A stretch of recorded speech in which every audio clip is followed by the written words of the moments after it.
Hello student, કેમ છો? મજામાં? આજે આપણે ધોરણ 11 બેઝિક મેથેમેટિક્સ ફોર ફિઝિક્સનું એક લેક્ચર નંબર 3માં એક ખૂબ જ સરસ ટોપિક સાથે મળવા જઈ રહ્યા છીએ. વિકલન, જે મોટાભાગના વિદ્યાર્થીઓ છોડી દેતા હોય છે, બાયોલોજીવાળા વિદ્યાર્થીઓ માટે ખૂબ જ અગત્યનું છે. અને વિકલન એ આમ મેથેમેટિક્સમાં આવે છે, પણ આપણે ફિઝિક્સમાં હમણાં જ ચેપ્ટર નંબર 3થી એની જરૂર પડવાની છે. એટલે વિદ્યાર્થી મિત્રો એને સમજી લઈએ અને શીખી લઈએ. એ પહેલાં જો ચેનલને સબસ્ક્રાઈબ કરવાની બાકી હોય તો સબસ્ક્રાઈબ કરજો, લાઈક કરજો અને શેર કરજો. દોસ્તો, વિકલન સમજતા પહેલાં આપણે એક ટર્મ સમજીએ. સૌથી પહેલાં અચળ, જેને ઇંગ્લિશમાં કોન્સ્ટન્ટ કહે છે. અચળ શું છે? કે જે બદલાતું ન હોય. જેમ કે કોઈ ગાણિતીય ક્રિયા, એટલે કે કોઈ મેથેમેટિક ફંક્શન દરમિયાન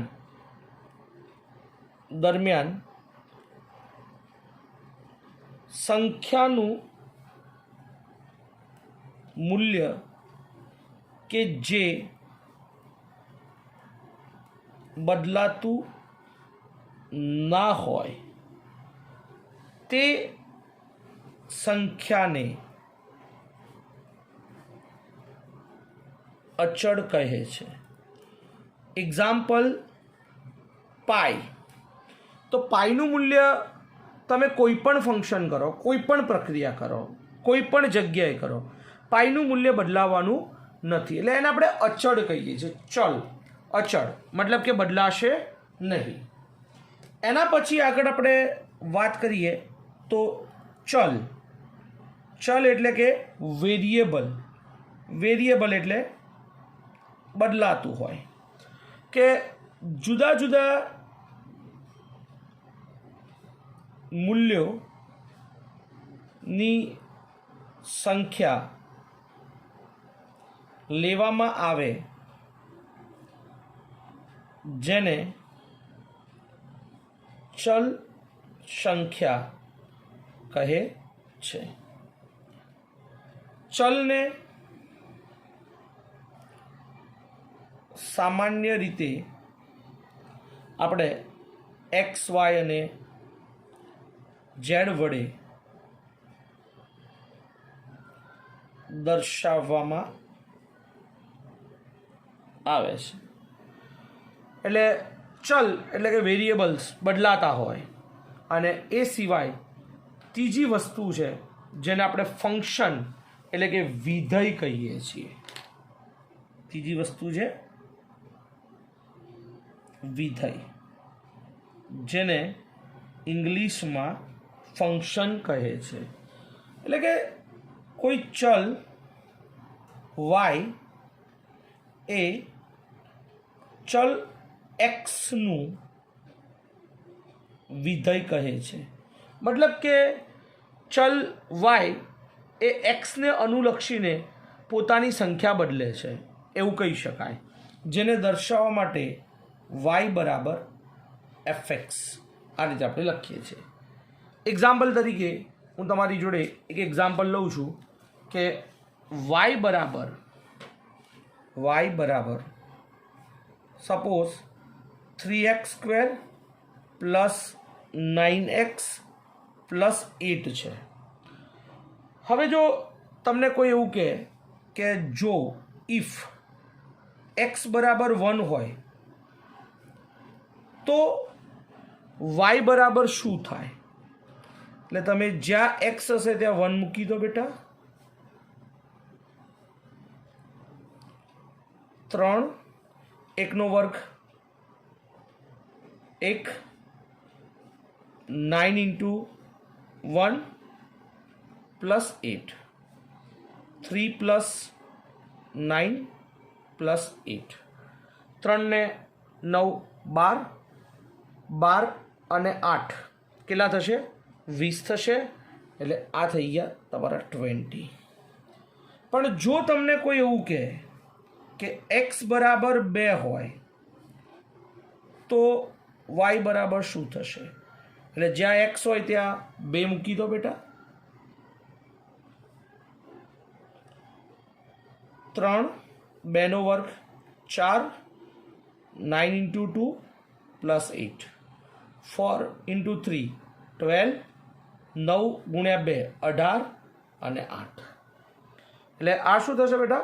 4 તરી 12 9 દૂની 18 પ્લસ 8 12 ને 8 20 20 ને 18 38. મતલબ કે જેમ x બદલાય છે એમ y નું મૂલ્ય બદલાય છે. એટલે y નું મૂલ્ય એ x ઉપર આધારિત છે. એટલે આપણે અહીંયા લખી શકીએ કે x નું મૂલ્ય બદલાતા y નું મૂલ્ય બદલાય છે. એટલે ચલ y એ x ઉપર આધારિત છે. બીજા શબ્દોમાં આપણે એવું કહી શકીએ ચલ y એ x ઉપર આધારિત છે. એટલે એનો ફિઝિકલ અર્થ એવો થાય છે, ભૌતિક અર્થ એવો થાય છે dy બાય dx. એટલે y જે છે એ x ને અનુરૂપ બદલાય છે. હજી વિદ્યાર્થી મિત્રો એને આપણે એક ઉદાહરણ રીતે જોઈશું કે આપણે જ્યારે વ્હીકલ લઈને જતા હોઈએ છીએ ત્યારે આપણી ઝડપ બદલાતી રહે છે, વેગ આપણો બદલાતો રહે છે. તો એનું આપણે એક એક્ઝામ્પલ અહીંયા લેવા જઈએ તો એક વિધેય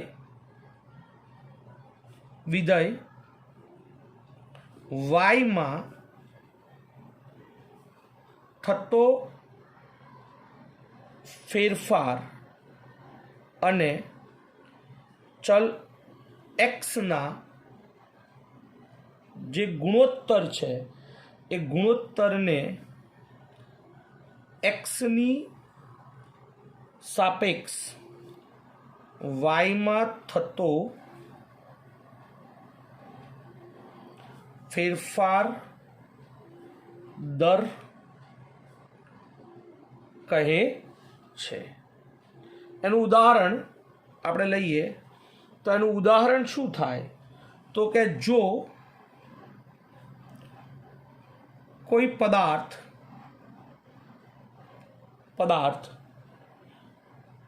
ડેલ્ટા ટી એટલે કે સમયના ફેરફારમાં ડેલ્ટા એસ જેટલું અંતર કાપે છે તો પદાર્થનો સરેરાશ વેગ વી એવરેજ ડેલ્ટા એસ ભાગ્યા ડેલ્ટા ટી થશે. તો આ એકદમ સૂક્ષ્મ સમયમાં આપણે લઈએ, રાઈટ. સૂક્ષ્મ એટલે ટેન્સ ટુ 0 જ્યારે આપણે લઈએ તો શું થાય તો જ્યારે આ જ કેસમાં જ્યારે ડેલ્ટા ટી ટેન્સ ટુ 0 એકદમ સૂક્ષ્મ સમયની વાત કરીએ તો ડેલ્ટા એસ ભાગ્યા ડેલ્ટા ટીનું જે સમીકરણ છે એ સમીકરણ આવું થશે limit delta T tense two 0. આ 12માના મેથેમેટિક્સનું જ છે પણ આપણે બેટા યાદ રાખવાનું છે ડેલ્ટા એસ ભાગ્યા ડેલ્ટા ટી જેને આપણે ડીએસ બાય ડીટી કહીએ છીએ. શું કહીએ છીએ? DS by DT. એટલે આ એવું કહે છે કે અંતર જે છે એ સમયની સાપેક્ષ બદલાય છે. અંતર એ સમયની સાપેક્ષ બદલાય છે. એટલે આ સમીકરણમાં ચલ એસ એ ટીની સાપેક્ષ ફેરફાર થાય છે. ક્લિયર? હવે આના ઉપરથી વિકલનના ઘણા બધા પ્રમેયો છે, એટલે કે ઘણા બધા ફોર્મ્યુલાસ છે. એ ફોર્મ્યુલાસ આપણે સમજવાની છે અને એના પરથી બેઝિક ક્વેશ્ચન્સ આપણે કરવાની શરૂઆત કરીએ છીએ. તો સૌથી પહેલાં વિકલનના પ્રમેયોમાં સૌથી પહેલો આપણે લઈએ છીએ ફર્સ્ટ y બરાબર x⁴n, જ્યાં n ના વાસ્તવિક સંખ્યા છે. n એ શું છે? વાસ્તવિક સંખ્યા છે. તો આનું આપણે એક્સની સાપેક્ષ વિકલનનું સૂત્ર dy/dx x⁴n લખશું તો આ થશે બેટા n xn - 1. એટલે ઘાત આગળ જશે અને ઘાતમાં એકનો ઘટાડો થશે. ફરીથી હું બોલું છું, ઘાત આગળ જશે અને ઘાતમાં એકનો ઘટાડો થશે. એને અનુરૂપ આપણે એક એક્ઝામ્પલ કરીએ છીએ બેટા. ફર્સ્ટ એક્ઝામ્પલ લઈએ છીએ કે y બરાબર x² નું એક્સની સાપેક્ષ વિકલન કરતા આપણે એક પ્રમેય જે આ બહુ જ ઉપયોગમાં આપણે લેવાનો છે એને આપણે સમજીએ બેટા. તો અહીં એક્સની સાપેક્ષ વિકલન કરવું છે એટલે dy/dx થશે, d/dx x². ઘાત કેટલી દેખાય છે? અહીંયા ઘાત દેખાય છે 2. હમણાં હાલ જ આપણે જોયું નિયમ પ્રમાણે શું થશે? ઘાત આગળ આવશે એટલે 2 આગળ આવશે, ઘાતમાં એકનો ઘટાડો થશે અને હકીકતમાં તો હજી બાજુમાં ફરીથી આ એક્સનું વિકલન થાય, પણ એની આપણે હાલ ચર્ચા કરશું નહીં. 2 - 1 1 થશે એટલે આનો જવાબ કેટલો થશે? 2x. એ જ રીતે બીજું એક એક્ઝામ્પલ લઈએ. y બરાબર x³ નું એક્સની સાપેક્ષ વિકલન કરતા તો અહીંયા dy/dx એટલે d/dx એક્સની 3 ઘાત છે. તો વિદ્યાર્થી મિત્રો સૌથી પહેલા શું થશે? 3 આગળ આવશે, ઘાતમાં એકનો ઘટાડો થશે એટલે 3x². શું થશે? 3x². ઓકે, ચલો પછી આપણે બીજું એક એક્ઝામ્પલ લઈએ. આની અંદર જ y બરાબર એક્સની કોઈ એક એવી ઘાત લઈએ, ધારો કે 11/2 નું એક્સની સાપેક્ષ વિકલન કરતા. તો વિદ્યાર્થી મિત્રો અહીંયા શું કરશું? dy/dx d/dx એક્સની 11/2. તો નિયમ શું કહે છે? ઘાત આગળ આવશે એટલે 11/2 આગળ આવશે અને ઘાતમાં એકનો ઘટાડો થશે એટલે આ શું થશે? 2 LCM આ બાજુ જશે, 11 - 2/2. 11 - 2 કેટલા થશે? 9 થશે બેટા. 2 લસા લીધા, આ બાજુ ગુણાવ્યું, 11 - 2 9 એટલે 9/2 થશે. ક્લિયર બેટા? હજી એક એક્ઝામ્પલ લઈએ આપણે. y બરાબર √x. તો આ કેસમાં શું થશે જવાબ? તો y બરાબર √x નું એક્સની સાપેક્ષ વિકલન કરતા. વિદ્યાર્થી મિત્રો સૌથી પહેલા એક્સની કેટલી ઘાત દેખાય છે? રૂટ એક્સ એટલે 1/2. હવે નિયમ પ્રમાણે જ આપણે જવાનું છે. ડીવાય બાય ડીએક્સ એટલે ડી ભાગ્યા ડીએક્સ. એક્સની 1/2 ઘાત થઈ. નિયમ શું કહે છે? ઘાત આગળ જશે, બે જીજક જવા દો, 1/2 આગળ ગયો. ઘાતમાં એકનો ઘટાડો કરો એટલે 1/2 માઇનસ 1 કરો. આ બે આ બાજુ લઈ આવો એટલે 1 માઇનસ 2 ભાગ્યા 2 એટલે 1/2. 1 માઇનસ 2 માઇનસ 1/2 અને માઇનસ 1/2 ને નીચે લઈ જાઓ એટલે દોસ્તો એ એક્સ 1/2 થઈ જશે. માઇનસ નીચે આવશે એટલે શું થઈ જશે? પ્લસ થઈ જશે. ઉપર લઈ જશું તો પ્લસ માઇનસ થઈ જશે. એટલે આનો જવાબ થશે 1/2 રૂટ એક્સ. ઓકે, ફરીથી કહું છું, રૂટ એક્સ છે એટલે ઘાત 1/2 થશે. આ ઘાત આગળ આવશે એટલે 1/2. એમાં એકનો ઘટાડો કરો, એકનો ઘટાડો કરો એટલે 1/2 માઇનસ 1 એટલે 1/2. 1 માઇનસ 2 એલસીએમ લઈએ એટલે માઇનસ 1/2 થશે. 1/2 માઇનસ છે, નીચે આવશે તો પ્લસ થશે. એટલે એ શું થશે?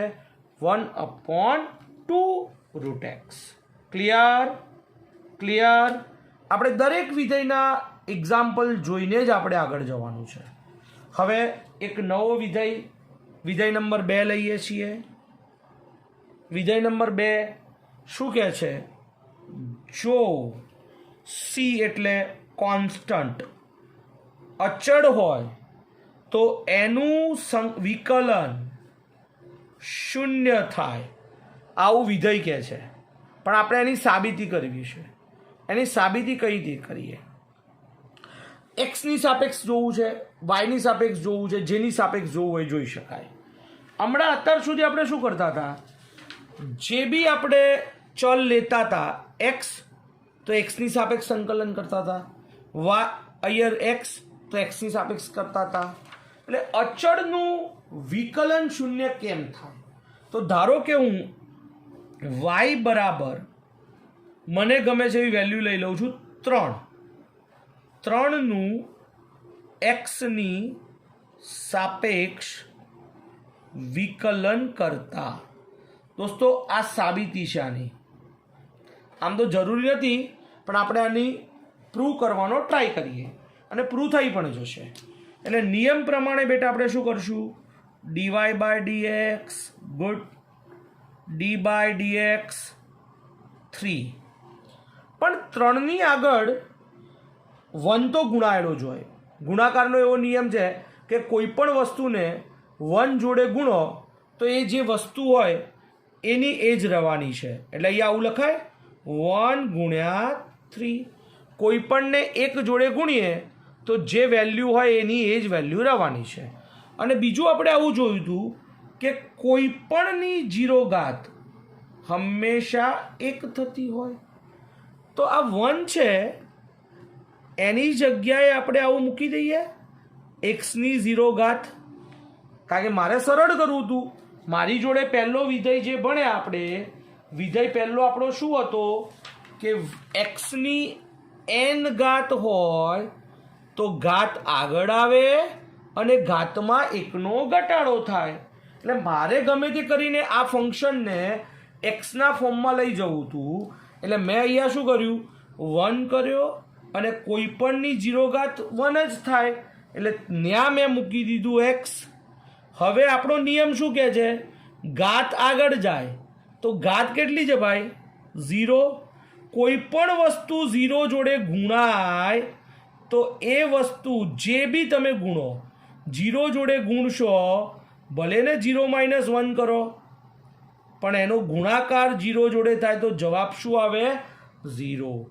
માટે અચળનું વિકલન 0 થશે. થેન્ક યુ વિદ્યાર્થી મિત્રો, ખબર પડી? જો કોઈ ડાઉટ હોય તો call me 99253953 891999. Okay, thank you very much. મળીએ, અને જેને ડાઉટ હોય મને વોટ્સઅપ કરજો અથવા કોલ કરજો. Thank you very much. Bye bye.